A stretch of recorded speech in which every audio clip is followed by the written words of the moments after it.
song, or a song in itself is not what you have required. Okay, God's morning mga kapatid. Isang mapagpalang umaga po sa ating lahat. At ngayon po ay araw na po ng Thursday. At muli sa ating umagang ito, tayo po ay ngayon po, araw ng Thursday, December 11, 2025, ay tayo po ay dadako sa ating daily devotion. At pag-uusapan po natin ang talata mula sa Psalm 85, verse 2. At ito po ay pamagatan po natin the covering of grace when God hides our sins.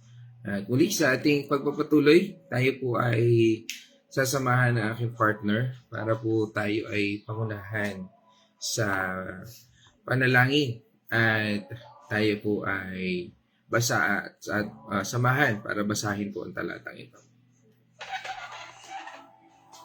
God's morning mga kapatid, tayo po ay babasa sa mga awit 85 verse 2. Yaong kasamaan ng mga anak mo'y nilimot mong tunay, pinatawad sila sa nagawa nilang mga kasalanan. Sela. Tayo po ay manalangin. Hallelujah, O Lord. Maraming salamat po, Panginoon, sa umaga na ipinagkaloob mo, Panginoon, sa bawat isa sa amin.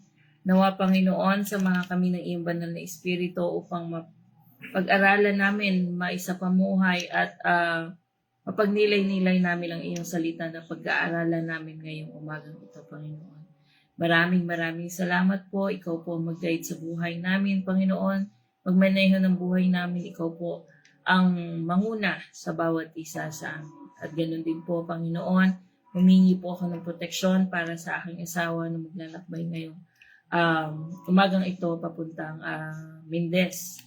Panginoon, pabor po ang aming hiling para sa kanya at kaligtasan po na makauwi siya ng ligtas dito sa aming tahanan.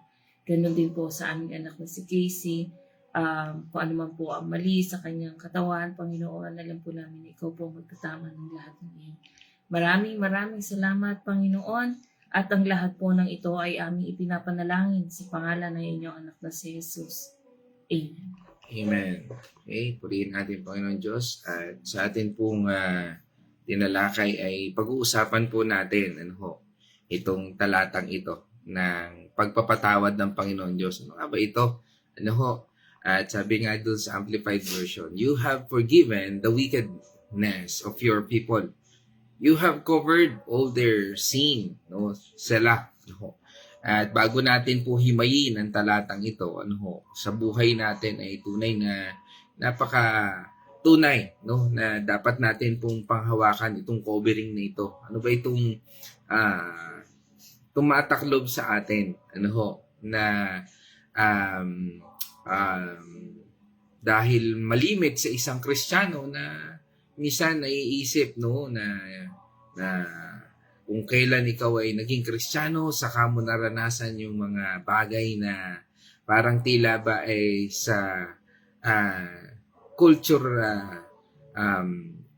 perspective natin na ating naisip kaya mo nararanasan ang mga bagay na yan dahil sa pagsunod mo sa salita ng Panginoon Diyos. At ito ho ay isang pagbuklat sa isang katotohanan na ang buhay ng isang Kristiyano ay ang pagbabago ng ating Panginoon Diyos. At hindi ito tungkol sa atin, kundi tungkol sa biyaya ng ating Panginoon Diyos.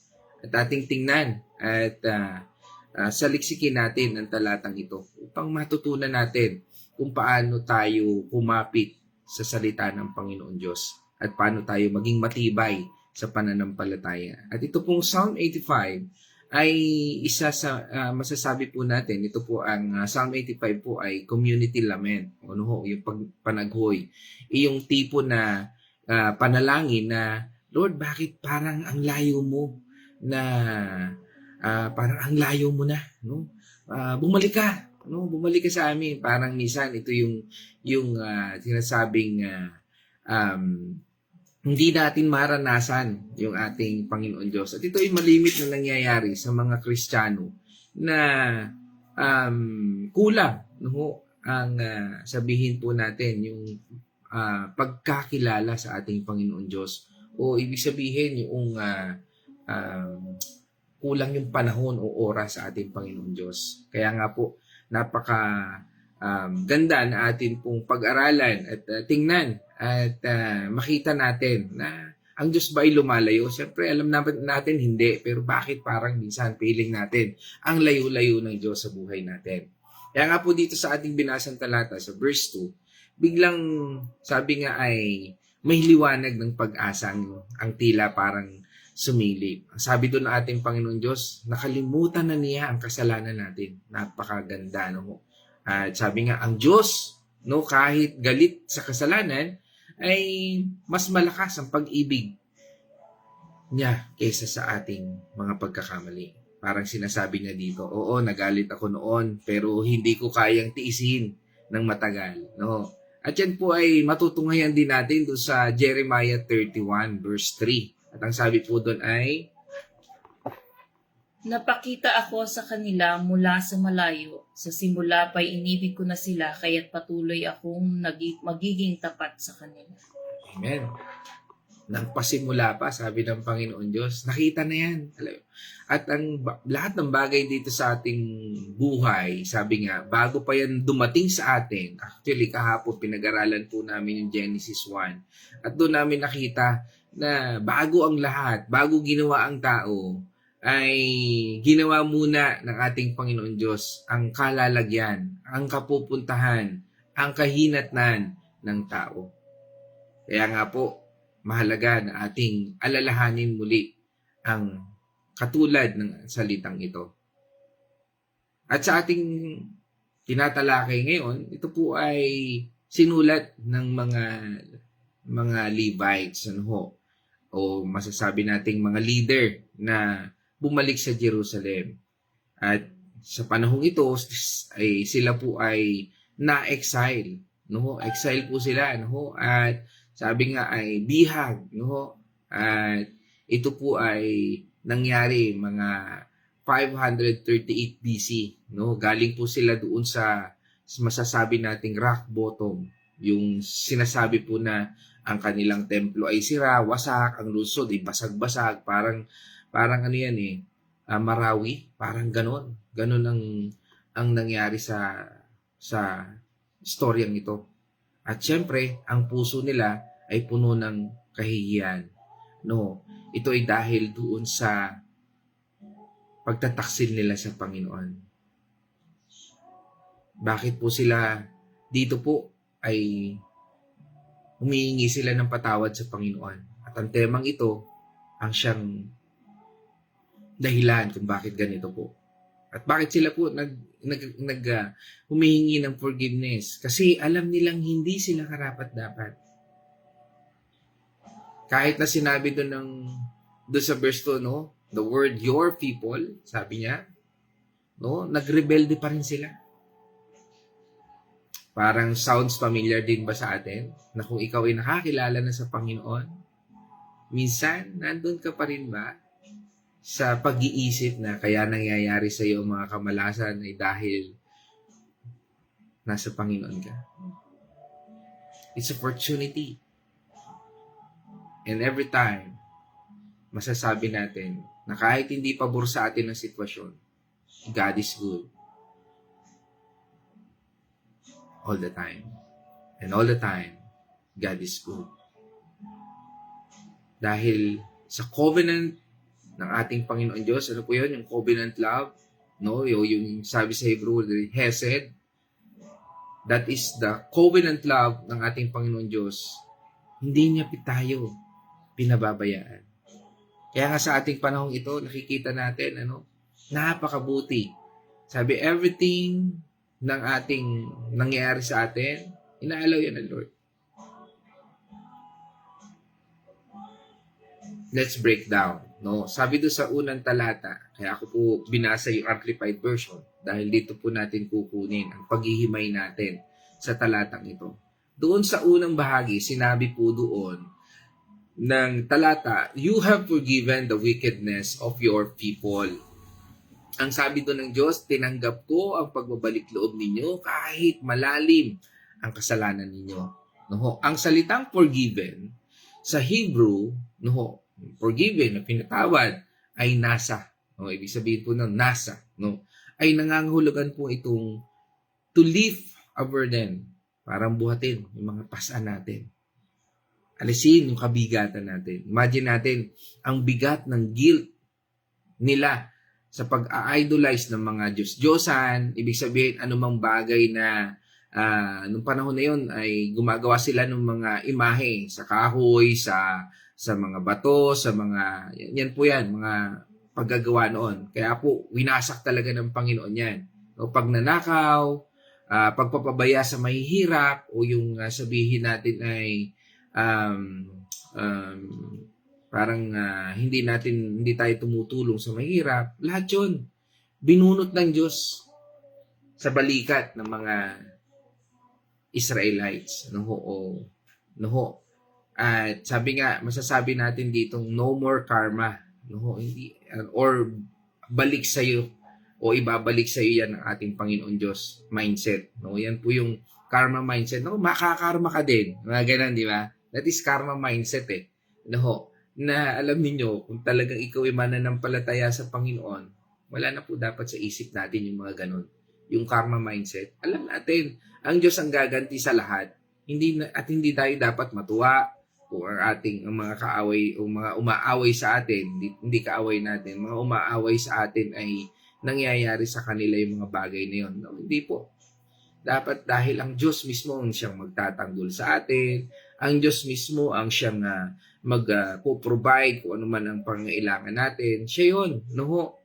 Kaya nga po, hindi niya binabawi ang pag-ibig niya sa Israel, His people, and even up to us to now. Kahit pa ulit-ulit silang nagre-rebelde, dito natin makikita ang unconditional mercy ng Diyos. Hindi dahil deserve natin, pero dahil sa kabutihan ng puso ng ating Panginoon Diyos. Sige, basahin ulit natin ito kahit pa ulit-ulit na nating nababasa at para maging malinaw po sa atin ito. Ephesians 2 verse 8-9. Sapagkat dahil sa kagandahang loob ng Diyos, kayo ay naligtas sa pamamagitan ng pananampalataya, at ang kaligtasang ito ay kaloob ng Diyos at hindi sa pamamagitan ng inyong sarili. 9. Hindi ito bunga ng inyong mga gawa, kaya't walang dapat ipagmalaki ang sinuman. Amen. Yan ay lahat sa grasya ng Diyos. At kung tinanggap natin Panginoong Kristo, we are His people. Sabi nga, doon sa sunod-sunod na talata, you have covered all their sin. Napakasarap pakinggan, Ang salitang covered sa Hebrew word ay kapar. Kapar. Ito po ay parehong salita ng atonement. Atonement sacrifice o yung pagbabayad sala. Dito ang dugo ng hayop ang takip sa kasalanan. Dito sa Psalm 85, sabi nga, hindi na kailangan ng bagong sacrifice. Tapos na ang proseso. Ibig sabihin, ang Diyos mismo ang gumawa ng paraan para sa kapatawaran bago pa man sila o bago pa man tayo humingi. Dito parang ginamit ng ating Panginoong Diyos ang kanyang kamay para takpan ang kasalanan. Tulad ng dugo ng hayop sa lumang tipan na nagtatakip sa kasalanan ng Israel. Diba? Sabi doon sa Leviticus chapter 17 verse 11. Sapagkat ang buhay ay nasa dugo at inuutos ko na dapat ihandog iyon sa altar bilang pantubo sa inyong buhay. Amen. So yun po yun. Yun ang pagtubos ng Diyos. Pero ngayon, sa bagong tipan, ang ating Panginoong Hesus mismo, ang ultimate na nag-covered sa atin. Sabi nga sa atin, di ba, ng Romans 3, verse 25. Siya ang inialay ng Diyos bilang handog upang sa pamamagitan ng kanyang dugo ay mapatawad ang kasalanan ng lahat ng sumasampalataya sa kanya. Ginawa ito ng Diyos upang patunayang siya'y matuwid. Noong unang panahon, nagtimpi siya at pinagpaumanhin ang mga kasalanang nagawa ng mga tao. Amen. So yan yung pinakabayad. Hindi na taon-taon, kundi one-time sacrifice. 2,000 years ago, ginawa yan ng ating Panginoong Hesus. Imagine, kapag tinitingnan tayo ngayon ng ating Panginoon Diyos, hindi niya nakikita ang kasalanan natin. Bakit? Kasi natakpan ng biyaya ni Kristo. Natakpan ng dugo ng ating Panginoong Kristo. Kaya nga doon sa ating passage or scripture for today, nabanggit yung sila. No? Alam naman natin yung sila, ibig sabihin, pag-post. Mag-post tayo. Pag-isipan natin, pag nilay-nilayan natin, isipin natin, grabe ang grace ng Diyos. Kahit alam niya lahat ang mga mali, karumihan, kasalanan natin, pinili niyang itago sa ilalim ng kanyang pagpapatawad. At ito yung pinag-uusapan natin ngayon, kung paano niya ipinailalim ang kasalanan natin at kung bakit tayo dapat lumalapit sa Panginoong Diyos, hindi lumalayo sa Kanya, hindi para sisihin siya, hindi para i-blame siya sa bawat bato ng buhay na kung parang minsan ikaw ay nasasaktan, ibinabato mo sa Panginoong Diyos, bakit mo ginawa ito sa akin? Tandaan natin, mga kapatid, ang Diyos hindi niya ibinubuking ang kahihiyan natin sa harap ng langit. Kahit na minsan tamad ka magbisa ng Biblia, tamad kang manalangin, tamad kang umattend ng Bible study,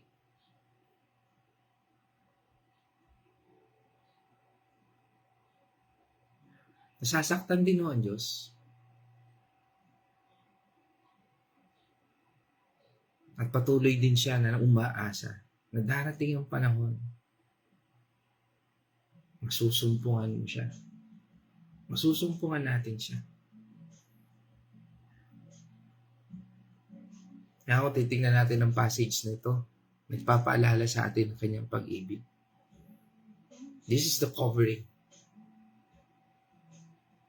Tandaan natin, forgiveness is complete, not partial. Sabi nga doon sa ating binasang talata, all their sin, ang sinabi doon. Hindi pwedeng sabihin ng Panginoon Diyos, okay, 70% lang ang kasalanan mo aking papatawarin. O kaya hindi, 50% lang. O kaya hindi, dahil sa ginawa mo ito, 10% lang. Eh, paano kung hindi pumantay? Kasi yung mga gawa natin, parang 0.5 lang yan eh. Yung good deeds natin, 0.5 lang yan. Sa kabutihan ng Diyos. Mga kapatid, kapag nag-repent tayo sa Panginoon Diyos, sa pangalan ng ating Panginoong Hesus, 100% clean ka na. 100%. Hindi partial yan. Sabi nga sa atin sa 1 John 1:9. Subalit kung ipapahayag natin sa Diyos ang ating mga kasalanan, maaasahan nating patatawarin tayo ng Diyos sa mga ito at lilinisin tayo sa lahat ng ating kasalanan sapagkat siya'y tapat at matuwid. Amen.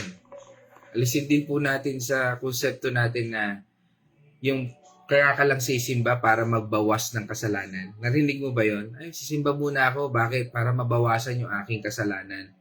Oh. Hindi po. Ang Diyos, nung tinanggap mo ating Panginoon Kristo, bayad na po yung kasalanan mo 2,000 years ago. Yung mga magiging kasalanan mo, bayad na yan. Kaya kailangan lumapit ka sa Panginoon. Bakit? Kasi para magbaguhin ka niya. Hindi ka makakalapit sa Panginoon, sasabihin mo na babaguhin ko muna ito, aalisin ko muna ito, di ba? Parang di ba minsan may mga tao sa paligid natin na sasabihin, sige, hindi ko pa kasi kayang isuko sa Panginoon ang bahaging ito eh. Bawa, naninigarilyo, umiinom ng alak, o kung ano pa mang kasalanan sa buhay natin. Tandaan natin, pag lumalapit ka sa presensya ng Panginoon Diyos, mismo ang Panginoon Diyos ang maglilinis sa buhay mo. At hindi mo kayang gawin yan. At hindi mo, kung aantayin ka ng Panginoon Diyos, it will never happen. Yung mabago ka muna bago ka lumapit sa Panginoon Diyos. And sad to say, baka dahil sa bigat na ng kasalanan mo, hindi ka na makalapit sa Diyos. Yun yung gusto ng kaaway ng demonyo. Naisipin mo na ang kasalanan mo ay hindi kayang patawarin ng Panginoon Diyos. Kaya nga, pipigilan ka ni Satan na lumapit sa Diyos. Kaya nga, gagawin niya lahat. Isisisi niya sa iyan, yung mga bagay na nangyayari sa buhay mo. And that is clear, the attack of the enemy. And sometimes, it's clear na you accept. Tinatanggap mo. You are to entertain yung mga bagay na yan. Ang takip ng Diyos ay walang loophole. Butas. Kasama dyan ang mga kasalanang akala mo maliit. Yan yung mga sinasabing white lies, inggit, chismis. Yan. Ano pa yan? Yun yung mga kasalanang sobrang bigat. Adultery, addiction, pagsamba sa pera, pagsamba sa Diyos-Diyosan, pagsamba sa karir mo. Ibig sabihin, wala kang time kay Lord. Tandaan po natin, yung mga bagay ng kasalanan na yan, lahat po yan ay nawala sa record ng langit. Imagine niyo, no? Napakabuti ng Diyos.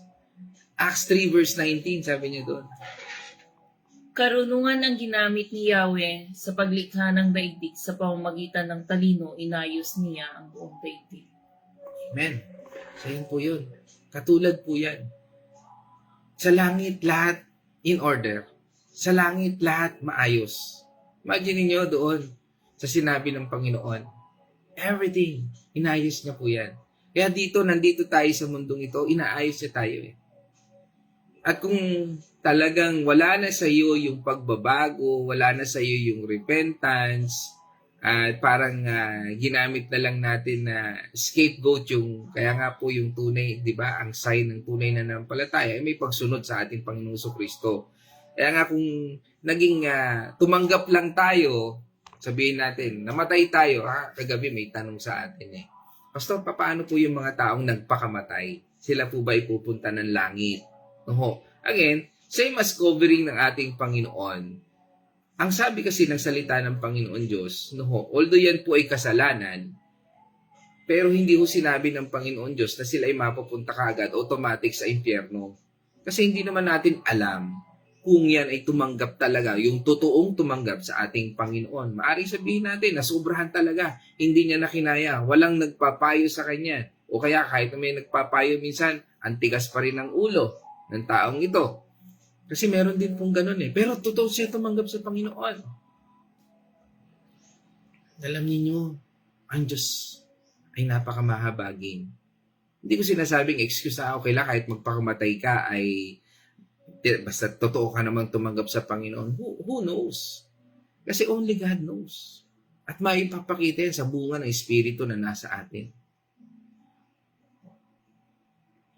For God, there's no condemnation.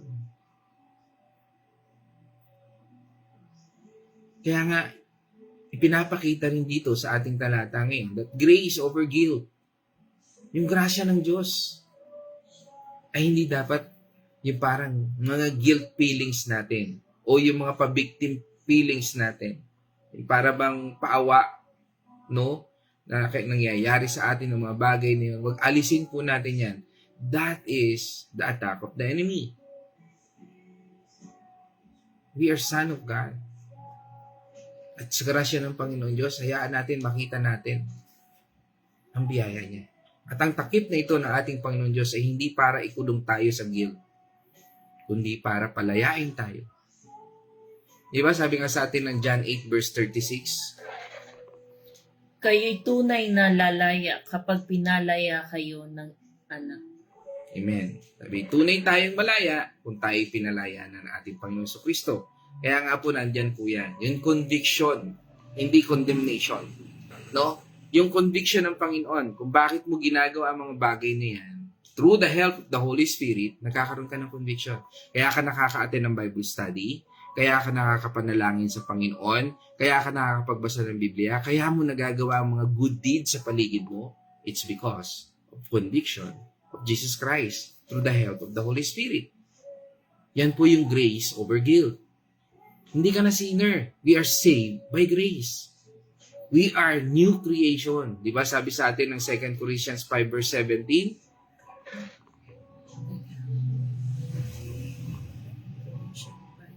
Second Corinthians 5:17. You are. Kaya't kung nakipag-isa na kayo kay Kristo, isang tao, isa na siyang bagong nilalang, wala na ang dati niyang pagkatao, sa halip ito'y napalitan na ng bago. Amen. Kaya't kung nakipag-isa na ang isang tao kay Kristo, yun po sabi doon, isa na siyang bagong nilalang. Wala na yung dati niyang pagkatao. Everything is gone. Sabi niya doon. Kaya nga kapag sinabi ng ating Panginoon Diyos, na we are saved, ay saved po tayo. Kapag sinabi ng ating Panginoon Diyos, we are covered. Ibig sabihin, tinakpan ang kasalanan natin. Hindi ibig sabihin, nakatago lang siya para balikan kapag nagalit uli ang ating Panginoon Diyos. Hindi. Sa halip, binura po niya ito. Parang sinabi ng ating Panginoon Jesus sa krus, tetelestai. It is finished, paid in full. Kaya nga po sabi ng Romans chapter 4, verse 7 to 8. Mapalad ang mga taong pinatawad na sa kasalanan at pinatawad rin sa kanyang mga pagsalangsang. 8. Mapalad ang taong hindi na pagbabayarin ng Panginoon sa kanyang mga kasalanan. Amen.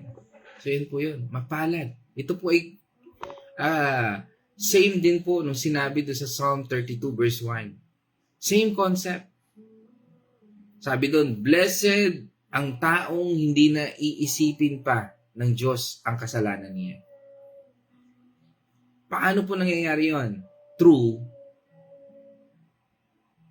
and by accepting, believing, following, obeying that Lord Jesus Christ is Lord and His Savior.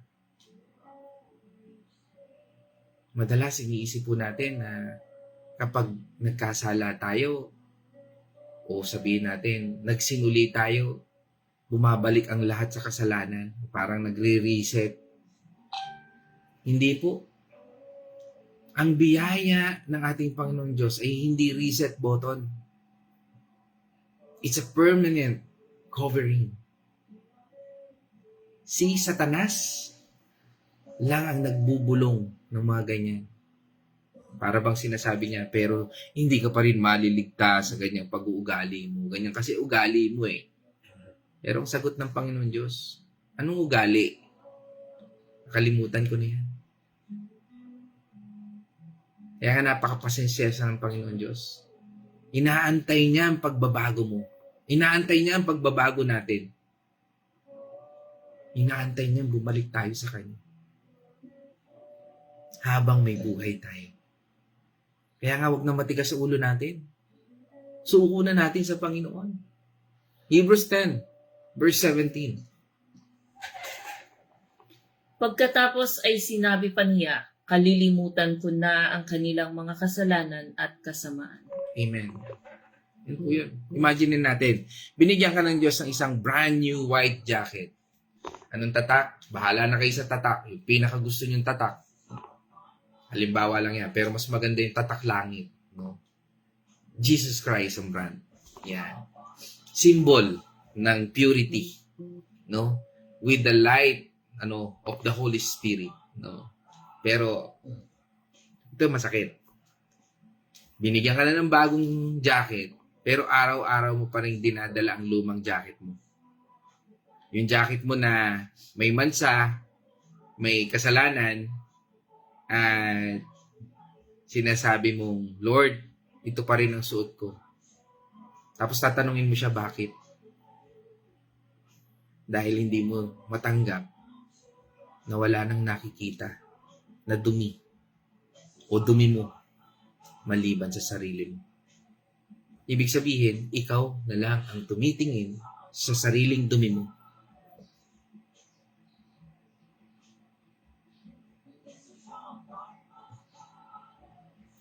Ano po solusyon? Tanggapin natin ang covering na ito ng ating Panginoon Diyos. Ang covering na ito ay hindi manipis. Hindi manipis na panyo, kundi makapal na kumot ng biyaya. Kapag sinabi ng ating Panginoon Diyos, wala ng condemnation, ibig sabihin, wala ng courtroom sa langit na naghihintay sa iyo. Diba sabi nga niya doon, Romans 8 verse 1? Kaya nga hindi nahahatulang maparusahan ang mga taong nakipag-isa na kay Kristo. Hindi ka nahahatulan. Kung talagang totoong tumanggap ka sa ating Panginoon. Again, only you and God knows. Meron tayong self-faith, self-obedience, self-believing sa ating Panginoon. Naniniwala ba talaga tayo? Sumusunod ba tayo talaga? Nagtitiis ba tayo? Are we overcomers? Kasi kung naniniwala ka, ang titingnan mo ay ang Diyos, hindi ang circumstansya mo. Ang Diyos mismo na mamakaawa sa atin. Nakalimutan na natin ang nakaraan. Sabi nga dyan doon, ako, nakalimutan ko na yan. Pero bakit ikaw inaalala mo pa? Parang ikaw nagpapaalala sa Panginoon Diyos ng kasalanan mo, ng karumihan mo, ng kakulangan mo. Kaya nga po, dito papasok yung responsibility to walk in holiness. Dahil tinakpan na tayo ng ating Panginoon Diyos sa ating mga kasalanan, hindi excuse para magpatuloy pa tayo sa pagkakasala. Hindi excuse para gumawa pa tayo ng panibagong pagkakasala.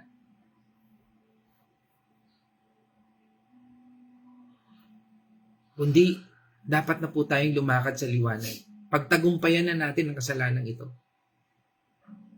Labanan na natin ang kasalanan ito. Di ba? Parang nandyan pa yan. Labanan natin. Hindi natin kayang labanan yan na mag-isa. Kailangan natin, ang mga kapatid natin, kaya po tayo umaatin ng Bible study. Kaya po tayo umaatin ng Sunday service. Kaya po tayo nagbabasa ng Biblia. Kaya tayo lagi-laging nananalangin sa tuwi-tuwi na. Because we are here to fight the spiritual warfare. The battle na pinagtagumpayan ng Diyos. Lumakad po tayo sa liwanag bilang pasasalamat at biyaya natin sa ating Panginoon Diyos. 1 John 1 verse 7. Ngunit kung namumuhay tayong ayon sa liwanag, gaya ng pananatili niya sa liwanag, tayo'y nagkakaisa at ang lahat ng ating kasalanan ay nilinis ng dugo ni Jesus na kanyang anak. Amen. Kaya nga po, makikita natin yan, sa mga taong patuloy na umaattend ng Bible study. Sama-sama tayo nananalangin, sama-sama natin pinag-uusapan yung kahinaan natin, karumihan natin, binabago tayo ng Panginoon Diyos. And that's how we fight our battle. We're fighting by walking in the truth, by walking in the light of God. Kapag tinatakpan ng Diyos ang kasalanan natin, hindi niya ito binabalikan. Pero bakit minsan? Tayo mismo ang nagbubuklat sa takip ng guilt natin. Nakatakip na covered na Lord, pasilip nga. Parang ganun No? Kaya kapatid, ang takip ng biyaya ay parang pintura sa pader na may batik. Kapag pinuntirahan niya ng ating Panginoon Diyos, wala nang makikitang dumi. Pero kung tayo mismo ang mag-i-scrape, lalabas ulit ang kahihiyan. Trust is covering. Trust ang covering ng ating Panginoon Diyos. Hindi niya tinakpan niya para pagdudahan natin ang kanyang kapangyarihan. Minsan, di ba? At nangyari sa akin to. Nagdududa ka ba sa Panginoon Diyos? That every step, kung bakit ka nandyan, ngayon ka pa ba magdududa? Ngayon ka pa ba manghihina? Iniligtas ka na nga ng Panginoon Diyos o hindi mo nakikita yung pagliligtas ng Diyos sa buhay mo? O parang binabaliwala mo na lang? yung grasya ng Diyos na kung paano kanya iniahon sa mga bagay nito. Sabi nga, sa araw pa lang na ito napaka-bless mo na. Bakit? Bumangon ka. Maraming tao na hindi na nakababangon. Doon pa lang.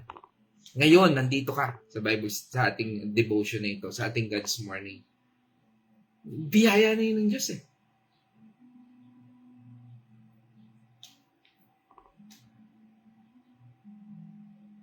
kapatid, imbis na magreklamo tayo o question natin ang kapangyarihan ng Diyos, piliin muna natin magpasalamat at magbago. Sabi nga ng ating Panginoon Kristo sa Luke 7 verse 47, Kaya't sinasabi ko sa iyo, malaki ang kanyang pagmamahal sapagkat maraming kasalanan ang pinatawad sa kanya, ngunit ang pinatawad ng kaunti ay kaunti rin naman ang nagdaramang pagmamahal. Amen. Kung gaano kalaki ang pagpapatawad sa atin, ganun din tayo dapat magmahal sa ating Panginoon Diyos. Kung pinatawad ng Panginoon Diyos ang buong buo ang buhay mo, ganun din dapat sa kapwa mo. Patawarin mo yung kapwa mo. Mamuhay tayo na malaya kasama ang Diyos. Grabe ang pagmamahal ng Diyos, di ba? Grabe ang covering niya. Ang Diyos, kahit banal siya at makapangyarihan, itinapon po niya sa dagat ang kasalanan natin. Sabi doon sa Micah 7 verse 19.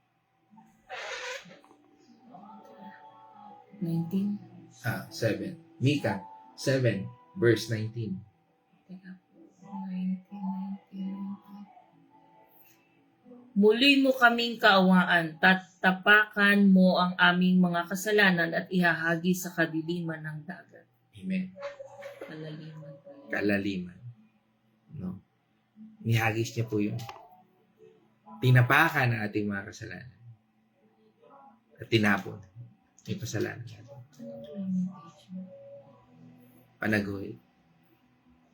Yung tipong parang sinasabi ng ating Panginoon Diyos, ano ba ang problema mo? Covered na yan. Move forward ka na. Yan, parang sinasabi sa atin ng Panginoon. Pero bakit ang hirap nating magtiwala? Hirap nating maniwala. Ang hirap nating manindigan. Mas nauuna sa atin yung reklamo. Why? Kasi akala natin dapat perfect muna tayo bago patawarin ng Diyos. Mali. Si Jesus ang perfect stand o yung stand-in natin. Siya yung basihan ng lahat. Siya ang tinitingnan ng Diyos. Hindi tayo. Kaya kung tinanggap natin ating Panginoong Kristo, makalalampas tayo. Akala natin minsan may quota ang grace Hindi po. Bawat araw, sa araw-araw, kaya nga po, napakapalad natin kung nagising pa tayo ngayon. May bagong supply. May bagong habag ang Diyos. Kaya nga sabi sa atin ng Panaghoy o Lamentations 3 verse 22 to 23. Pag-ibig mo, Yahweh, ay hindi magmamaliw. Kahabagan mo'y walang kapantay. 23. Ito'y laging sariwa bawat umaga. Katapatan mo'y napakalakila. Amen. Sabi nga niya doon, kahabagan ng Panginoon Diyos ay laging sariwa. Laging bago. Minsan nakala natin baka sumbatan tayo ng Diyos balang araw. Imposible.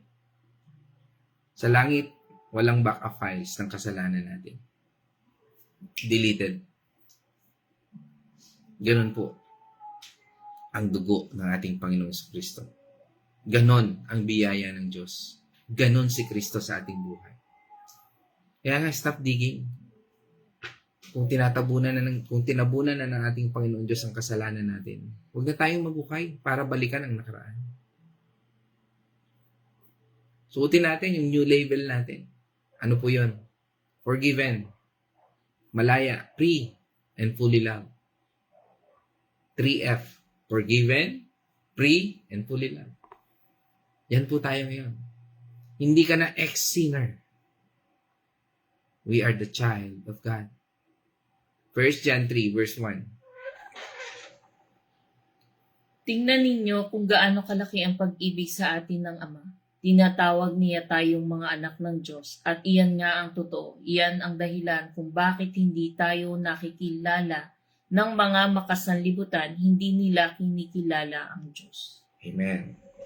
So yan po yun. Live like it's true. Kapag sinabi nating covered tayo, ibig sabihin walang kasalanang makakahadlang sa plano ng Diyos para sa atin. Kaya nga mga kapatid, ang pagtakip ng Diyos sa kasalanan natin ay hindi dahil sa effort natin. Hindi dahil magaling tayong mag-sorry o mag-quiet time o magbasa ng Biblia. Kundi dahil lang sa ating Panginoong Hesus. Siya lang.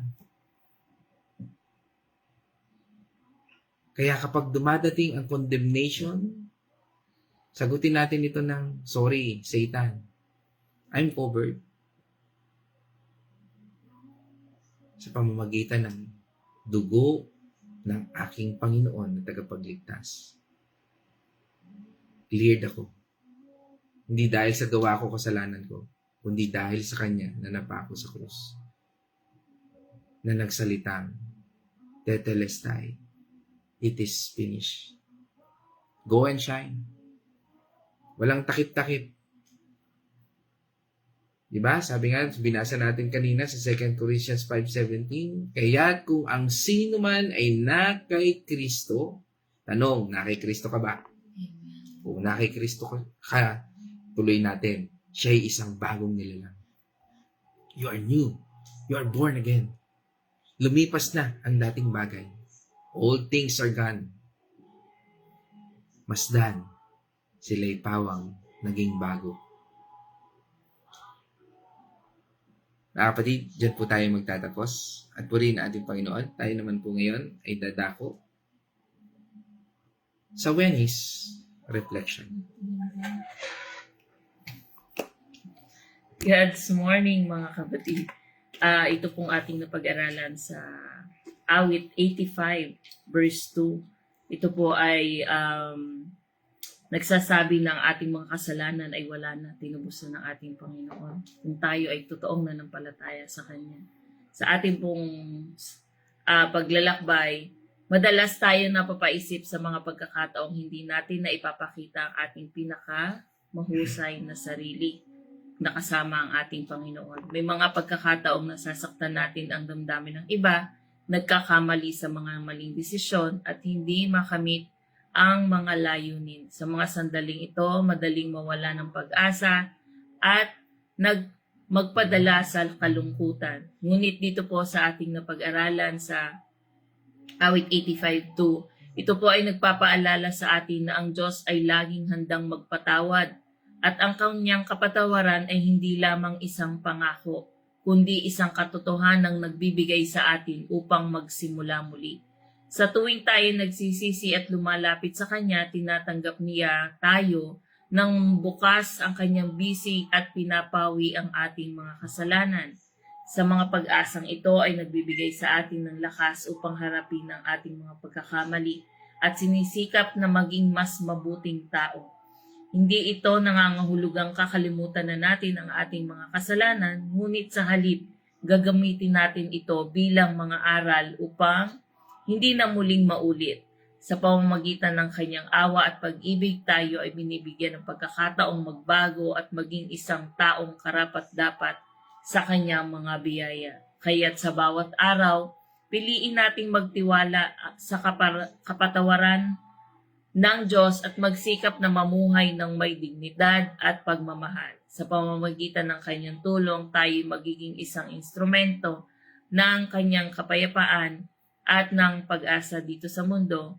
At yung po mga natututunan natin dito sa ating mga ginagawa, pwede po nating ibahagi sa iba. Sapagkat dito po sa pagbabahagi ng salita ng Panginoon, kung tayo po ay pinatawad ng Panginoon sa ating mga nagawang kasalanan, hindi po doon natatapos kung tayo ay hihingi sa ating Panginoon. Kailangan po tayo ay magpursige din kung paano natin kung paano tayo kalulugdan ng ating Panginoon, sapagkat yung pagpapatawad po, paglapit natin sa Panginoon, babaguhin niya po muna ang ating puso. Tapos yung pong Holy Spirit po ang kasama natin kung paano natin babaguhin ang mga sarili natin na hindi karapat-dapat nung una, pero ngayon tayo ay nasa Panginoon na although hindi pa rin naman tayo totally nakakawala sa kasalanan, pero unti-unti tayong nababago, unti-unti tayong nakikita ng mga nasa paligid natin, unti-unti rin natin malalaman yung mga itong mga salita ng ating Panginoon upang maging sandata natin sa gawa ng kaaway at maibahagi rin natin sa iba. So yun lamang po, maraming salamat po and God bless sa inyong lahat. Mag-ingat po tayo. Amen. Praise God. At yun naman, tayo po idadako sa ating comment section, no? Para naman ating batiin ang ating mga partners, ating mga kapatid online. No? At mula po dito sa unahan ng aking comment section, una ko nang batiin ang aking inaanak, no? Si Mrs. Jenessa Azucena, no? At siyempre pagbati sa buong pamilya ng Azucena. Siyempre ang mag-asawang aming inaanak, no? Si Janessa Azucena at si Tyrone, no? Siyempre kasama na rin dyan sila Brother Arthur at saka si ate aming kumaring Len, no? At siyempre ang kanilang mga kiddos, si Pao at si Julene, yan, mula po dyan sa Carmelite Concepcion, yan, purihin ng Diyos. At sinundan po yan ni Nanay Gori, no, diyan sa Bulacan, Chaong, sa pagbati natin sa buong Kapos family. At sinundan po ni ng Nonoso family, no, mula po din sa San Pablo City, kasama po natin. Pangunguna po ni Ate Nela Nonoso. Yan, isang mapagpalang umaga po sa lahat, sa buong pamilya. At kasama rin po natin, si Nanay Remy Alinea. No, yan, kasama rin po namin sa Bible study po yan kagabi si Nanay Remy. At salamat po sa patuloy na ating pagsasama-sama sa ating sa para sa kaharian ng ating Panginoon. No? At yan, at kasama rin po natin, pagbati natin, no, sa buong Alinea family. Yan, kay Nanay Remy Alinea. At yan, kasama rin po natin, siyempre, ang aking magandang nanay mula sa Santa Rosa, Laguna. Pagbati natin sa buong Getgano, Mercado family. Yan, mula dyan sa Santa Rosa, Laguna. Yan, ang aking magandang nanay. At siyempre, kasama rin po natin from Villa Escudero, ang Patual family, no, sa pangunguna po ni Nay Winnie Patual. Yan, at from Israel naman po tayo. Yan, ang bansa na gusto kong marating, no? Ang Israel. Yan.